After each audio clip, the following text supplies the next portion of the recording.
Hello guys नमस्ते and welcome back to the टफडा channel Abhishek blog 9 मा सबैजनालाई। अनि आज तपाईँहरूले थाहा पाइसक्नु भएको छ हाम्रो भिडियो चाहिँ के को एकोर्डिङ गरिरहेको छ भन्दाखेरि अनि सबै मान्छेको हैन जान्ने इच्छा पनि हुन्छ अब अफर लेटर कहिले आउँछ अनि अफर लेटर आएपछि चाहिँ हामीले के डकुमेन्टहरू प्रिपेयर गर्नुपर्छ युनिभर्सिटीको लागि भन्ने कुरा हुन्छ। अनि प्लस एनओसी कसरी पाउने है, अनि त्यसपछि चाहिँ ब्याङ्कमा ब्यालेन्स कसरी हामीहरूले ट्रान्सफर गर्ने हैन, हाम्रो नेपालबाट चाहिँ कोरियामा कसरी पैसा पठाउने भन्ने कुरा हुन्छ सबै स्टुडेन्टको। अनि मलाई पनि त्यस्तै भएको थियो है, अफर लेटर आएपछि के गर्ने अनि पैसा चाहिँ कसरी पठाउने कुन ब्याङ्कबाट पठाउने भन्ने कुरा थियो। हो ती कुराहरूमा आधारित रहेर चाहिँ मैले आज चाहिँ तपाईँहरूलाई सजिलो होस्, मेरो जस्तो अप्ठ्यारो नपरोस्, तपाईँहरूलाई पनि सजिलो तरिकाले यो भिडियो थ्रु तपाईँहरूले चाहिँ सिरिज बाई चाहिँ तपाईँहरूले काम गर्न सकुन् है। अनि तपाईँहरूले चाहिँ त्यो तपाईँको टाइम हुन्छ, अब अफर लेटर आएपछि चाहिँ हामीसँग अब छिटो गर्नुपर्ने हुन्छ कि सबै कुराहरू हो। त्यो टाइम चाहिँ तपाईँहरूको त्यो लिमिट टाइममा चाहिँ तपाईँहरूको काम पुरा होस् भन्नको लागि चाहिँ मैले यो भिडियो तपाईँहरूको लागि चाहिँ बनाउन गइरहेको। सो भिडियो चाहिँ अब हामीहरू सुरु गरौँ कुनै पनि ढिला नगरिकन। अब चाहिँ हामीहरू कुरा गरौँ है। अब तपाईँहरूको सबभन्दा पहिला चाहिँ अफर लेटर आयो होइन। अब अफर लेटर आउँछ है, अफर लेटर कस्तो हुन्छ सबैहरूको मान्छे, अब कसैको अफर लेटर आएको छैन भन्दै पनि अफर लेटर चाहिँ मेरो यो चाहिँ मेरो अफर लेटर फारेस्ट युनिभर्सिटीबाट आएको अफर लेटर चाहिँ यो चाहिँ तपाईँहरू हेर्न सक्नुहुन्छ। यो अफर लेटर आयो मेरो, अनि अफर लेटर आएपछि चाहिँ मलाई कन्सल्टेन्सीबाट फोन आयो, भाइ अब तिमीले एनओसीमा आउनु पऱ्यो, अब पेमेन्ट गर्नु पऱ्यो चाहिँ ब्याङ्क थ्रु चाहिँ पेमेन्ट गर्नु पऱ्यो युनिभर्सिटीमा भन्नुभयो है। अनि त्यसपछि फर्स्टमा मेरो अफर लेटर आयो है, अनि अफर लेटर आएपछि चाहिँ मैले अनि एनओसी बनाउनु पऱ्यो। अब एनओसी बनाउनको लागि चाहिँ तपाईँहरूले एनओसी कसरी बनाउने, अनि एनओसी जाँदाखेरि चाहिँ एनओसी बनाउँदाखेरि चाहिँ एनओसीको मिनिस्ट्री अफ एजुकेसनमा जाँदाखेरि चाहिँ के डकुमेन्टहरू लग्नुपर्छ अनि पैसा चाहिँ कति लाग्छ, त्यसमा हामी कति पेमेन्ट गर्नुपर्छ भन्ने कुरा हुन्छ। अब फर्स्टमा चाहिँ अब एनओसी बनाउनु पऱ्यो है। अब एनओसी चाहिँ हामीहरूले मिनिस्ट्री अफ एजुकेसन जुन चाहिँ सानो ठिमी भक्तपुरमा रहेको छ त्यहाँ चाहिँ बनाउने हो। अनि हामीहरूले चाहिँ एनओसीको लागि चाहिँ अनलाइन एप्लाई गर्नुपर्छ है। अनलाइन एप्लाई गर्दाखेरि चाहिँ हामीहरूले पेमेन्ट पनि अनलाइन थ्रु नै ई सेवा अनि मोबाइल ब्याङ्किङहरूबाट चाहिँ हामीहरूले पेमेन्ट गर्ने हो। एराउन्ड 2000 चाहिँ लाग्छ है, एनओसीको एउटा एनओसीको 2000 रुपियाँ लाग्छ। अनि एनओसी चाहिँ हामीहरूले पहिला नै जतिखेर तपाईँहरूको अफर लेटर आयो नि, अफर लेटर आउनु बित्तिकै तपाईँहरूले एनओसीको लागि एप्लाई गर्नु होला है। अनि त्यो एनओसीको लागि एप्लाई भइसकेपछि चाहिँ तपाईँहरूले चाहिँ अब कुन डेटमा चाहिँ तपाईँहरूले भिजिट गर्नुपर्छ होइन। अब कसैको चाहिँ अनलाइनबाट एप्लाई गर्दाखेरि अनलाइनमै चाहिँ भेरिफाइड भएर चाहिँ डकुमेन्ट तपाईँहरूले प्रिन्ट गर्नु पर्थ्यो। तर मेरो केसमा चाहिँ के भएको थियो भन्दाखेरि मैले चाहिँ अनलाइन एप्लाई गरेको थिएँ, अनि भेरिफाईको लागि चाहिँ मैले मिनिस्ट्री अफ एजुकेसन जुन सानो ठिमी भक्तपुरमा रहेको छ एनओसी दिने कार्यालय, एनओसी भेरिफाई गर्ने कार्यालय हो, त्यहीँ गएर चाहिँ मैले भेरिफाई गर्नु परेको थियो होइन। अनि त्यहाँ गएर चाहिँ मैले भेरिफाई गरेको थिएँ, अनि आफ्नो नम्बरमा मेसेज आएर चाहिँ मैले चाहिँ एनओसी चाहिँ प्रिन्ट आउट गरेको थिएँ है, त्यस्तो भएको थियो। अनि त्यसपछि मैले एनओसी बनाएँ है। तपाईँहरूको अब सबभन्दा अगाडि तपाईँहरूले अब एनओसी बनाउनुपर्छ है। एनओसी चाहिँ एप्लाई गर्ने, अनलाइन एप्लाई गर्ने, अनि जुन डकुमेन्ट भएर चाहिँ तपाईँहरूलाई त्यो डकुमेन्टहरू फिल आउट गर्ने होइन। तपाईँहरूलाई एनओसी बनाउनको लागि चाहिँ तपाईँहरूसँग पहिला अफर लेटर हुनुपर्छ है, अफर लेटर, अनि तपाईँहरूको ट्रान्सक्रिप्टहरू प्लस तपाईँको पासपोर्ट र सिटिजनसिपको फोटोकपी, अनि तपाईँहरूको पासपोर्ट साइज फोटो पनि चाहिन्छ है। अनि त्यो गर्ने, यदि तपाईँहरूको अनलाइनबाट भेरिफाई भएको भए त झन् राम्रो भयो, हुन्छ भने राम्रो भयो, नत्र त्यहीँ एनओसीको कार्यालयमा गएर चाहिँ तपाईँहरूले भेरिफाई गर्नुपर्ने हुन्छ है। यो डकुमेन्टहरू चाहिँ आफूसँग लगेर जानु होला। अनि त्यसपछि अब हामीहरूको एनओसी पनि भेरिफाई भयो है। अब हाम्रो एनओसी भेरिफाइड भयो, अनि एनओसी भेरिफाइड भइसकेपछि चाहिँ हामीहरूले चाहिँ अब त्यो एनओसी लगेर चाहिँ हामीहरूले अब हामीसँग एनओसी भयो। अब एनओसी भएपछि अब युनिभर्सिटीलाई पेमेन्ट गर्नुपर्ने हुन्छ कि अब हाम्रो ट्युसन फिसहरू पेमेन्ट गर्नुपर्ने हुन्छ। तर डर्मिटरी फिस चाहिँ हाम्रो चाहिँ अगाडि नै पेमेन्ट गर्नुपर्ने थिएन। डर्मिटरी फिस भनेको चाहिँ हामीहरूले यही युनिभर्सिटीमा आएर चाहिँ पछि पे गरे हो। अनि तपाईँको त्यहाँ चाहिँ ट्युसन फी मात्र पे गर्नुपर्ने हुन्छ ब्याङ्कबाट चाहिँ युनिभर्सिटीको लागि। अनि फर्स्टमा चाहिँ हाम्रो अफर लेटर आएको थियो, अफर लेटर पछि चाहिँ हाम्रो एनओसी बनायौँ है। 2000 रुपियाँ खर्च भयो एनओसी बनाउँदाखेरि, एनओसीको पेमेन्ट चाहिँ 2000 हुन्छ।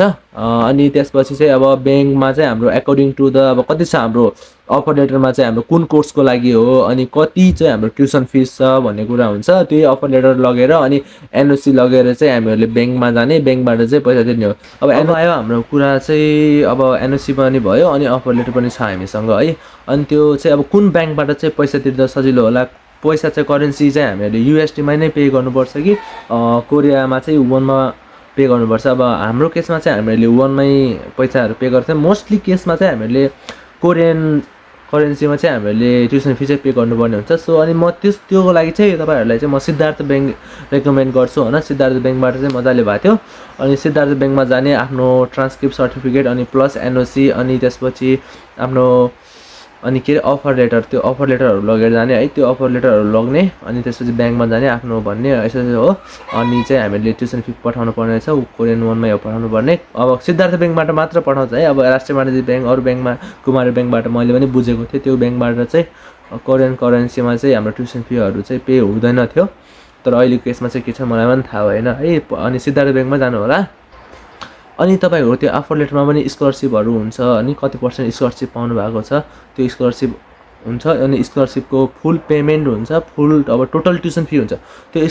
त्यो अफर लेटरमा चाहिँ तपाईँहरूको टोटल ट्युसन फी हुन्छ अनि स्कलरसिप पाएको पनि हुन्छ होइन। अब 50, 30, 40, 60सम्म स्कलरसिप पाएको हुन्छ। अनि त्यो स्कलरसिप पैसा घटाएर चाहिँ जति पैसा तपाईँहरूको रिमेन भयो नि बाँच्यो नि त्यो पैसा चाहिँ तपाईँहरूले ट्युसन फीको रूपमा लगेर चाहिँ अनि हाम्रो युनिभर्सिटीलाई पे गर्ने हो। अनि त्यो जुन ट्युसन फी पे गर्दाखेरि चाहिँ तपाईँहरूको चाहिँ हाम्रो एजुकेसन ट्याक्स भनेर नि काट्छ है ब्याङ्कबाट। एराउन्ड कति 3% चाहिँ थियो हाम्रो हुँदाखेरि चाहिँ।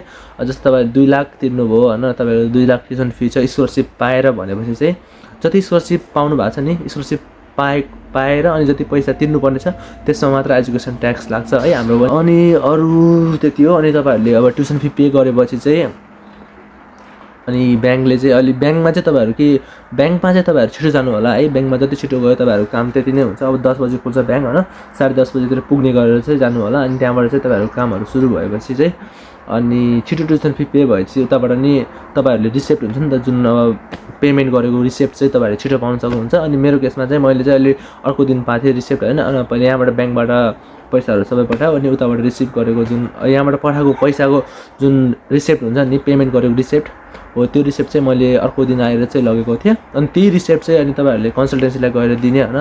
अनि कन्सल्टेन्सीले चाहिँ त्यहाँबाट युनिभर्सिटीलाई मेल गरिदिन्छ मैले चाहिँ तपाईँ यो विद्यार्थीले चाहिँ तपाईँहरूको युनिभर्सिटीलाई ट्युसन फी चाहिँ पे गरेको छ भनेर चाहिँ मेल गरिदिन्छ। अनि त्यही अनुसार चाहिँ अनि हाम्रो COA आउँछ होइन, सर्टिफिकेट अफ एडमिसन। हाम्रो सर्टिफिकेट अफ एडमिसन भनेको चाहिँ त्यो युनिभर्सिटीमा एडमिसन भयो, अब यो चाहिँ त्यहाँको विद्यार्थी हो भन्ने कुरा आउँछ अब ट्युसन फी पे गरेपछि चाहिँ।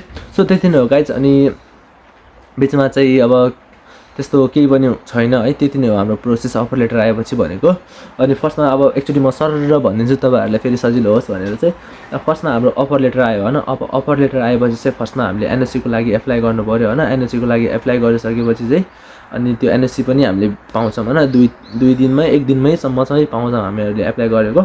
अनि त्यो एप्लाई गरेको NOC चाहिँ अनि त्यसपछि अर्को दिन गएर हामीहरूले ब्याङ्कमा चाहिँ NOC प्लस अफर लेटर अनि आफ्नो एकाडेमिक डकुमेन्ट चाहिँ बोकेर लाग्नु होला, के माग्न सक्छ। अनि पासपोर्टहरू सिटिजनसिप सबै चाहिँ आफ्नो साथमा राख्नु होला। अनि त्यो पेमेन्ट गर्दाखेरि चाहिँ अब तपाईँहरूको आफ्नो पर्सनल ब्याङ्कबाट नै गर्ने हो। अब म चाहिँ अब आफ्नै ब्याङ्कबाट गरेँ अब मैले पनि पेमेन्ट चाहिँ। अब किनकि अब म अब टाढाको मान्छे किनकि अब म काठमाडौँ थिएँ होइन। अनि अब डेडीहरू चाहिँ कञ्चनपुर अब धेरै टाढा हुनुहुन्थ्यो नि त। अनि त्यहाँबाट बोलाउनु डेडीको एकाउन्ट खोल्नु त्यस्तो सम्भव पनि थिएन, टाइम पनि अब हामीसँग लिमिट नै हुन्छ। त्यही भएर चाहिँ आफ्नो एकाउन्टबाट चाहिँ खोलेर चाहिँ आफ्नै एकाउन्टबाट पे गर्नु होला पैसा चाहिँ। अनि त्यस्तो थियो। अनि एकाउन्टबाट पे गरिसकेपछि चाहिँ तपाईँहरूलाई चाहिँ रिसिप्ट दिन्छ होइन, त्यो पेमेन्ट गरेको रिसिप्ट दिन्छ। त्यो रिसिप्ट चाहिँ अनि कन्सल्टेन्सीलाई गएर दिनु होला होइन। त्यो कन्सल्टेन्सी चाहिँ फोटो खिचेर चाहिँ युनिभर्सिटीलाई दिन्छ मैले भनिसकेँ। सो त्यति नै हो, त्यति अप्ठ्यारो प्रोसेस छैन, नआत्तिनु होला। अनि त्यसपछि चाहिँ अब तपाईँको COA आइसकेपछि तपाईँहरूले धेरै डकुमेन्टहरू बनाउनु पर्ने हुन्छ। अनि त्यसपछि त्यही वार्डको डकुमेन्ट अनि तपाईँहरूको प्रोपर्टीहरूको डकुमेन्ट अनि अरू सँगसँगै अरू डकुमेन्टहरू बनाउनु पर्ने हुन्छ। त अब के डकुमेन्ट बनाउनु पर्ने हुन्छ अब त्यो चाहिँ म बिस्तारै भन्दै गरौँ होला अरू भिडियोहरूमा बनाउँछु। सो यति नै हो गाइज। अनि तपाईँहरूलाई भिडियो कस्तो लाग्यो अनि जसको अफर लेटर आएको जसले स्कलरसिप पाउनु भएको छ, जसले स्कलरसिप पाउनु भएको छ, congratulation and best of luck for your visa होइन। अनि छिटै भिजा लागोस् तपाईँहरूको। अनि मार्च इन्टेकको लागि होला, अब तपाईँहरू आउनु होला, राम्रोसँग आउनु होला। अनि त्यसपछि के गाह्रो साह्रो के कस्तो हुन्छ के बुझ्ने इच्छा छ भनेपछि तपाईँहरू कमेन्ट गर्नु होला गाइज। अनि आजको भिडियो तपाईँहरूलाई कस्तो लाग्यो अनि अझ तपाईँहरूलाई फेरि अझ के क्वेसन छन् होइन बिचमा आउँदाखेरि अझ हाम्रो भिजा प्रोसेस गर्दाखेरि यो गर्दा के होला, त्यसपछि के गर्ने, अनि यो गरेको थिएँ मैले त यस्तो भयो उस्तो भयो, कन्सल्टेन्सीले यस्तो भन्छ, अर्कोले यस्तो भन्छ भन्ने कुरा के छ भनेपछि भन्नु होला। अनि मैले नजानेको छु भनेपछि पनि म त्यो कुरालाई चाहिँ बुझेर चाहिँ तपाईँहरूमा चाहिँ म पुऱ्याउने छु है। त्यति नै हो। सो गाइज यति नै हो। अनि आजको भिडियो तपाईँहरूलाई कस्तो लाग्यो, इन्फर्मेटिभ लागेको छ भने चाहिँ अब सेयर गरिदिनु होला होइन। अनि कमेन्ट पनि गरिदिनु होला तपाईँहरूलाई के कुराहरू सोध्ने मन छ, कस्तो क्वेसनहरू छ तपाईँहरूको। क्वेसन एकोर्डिङ चाहिँ म पनि भिडियो बनाउनेछु। सो यति नै हो। अनि राम्रोसँग बस्नु होला, सधैँ खुसी रहनु होला भन्दै म यो भिडियो यहीँ इन्ड गर्छु। Bye bye, have a good day, जय नेपाल।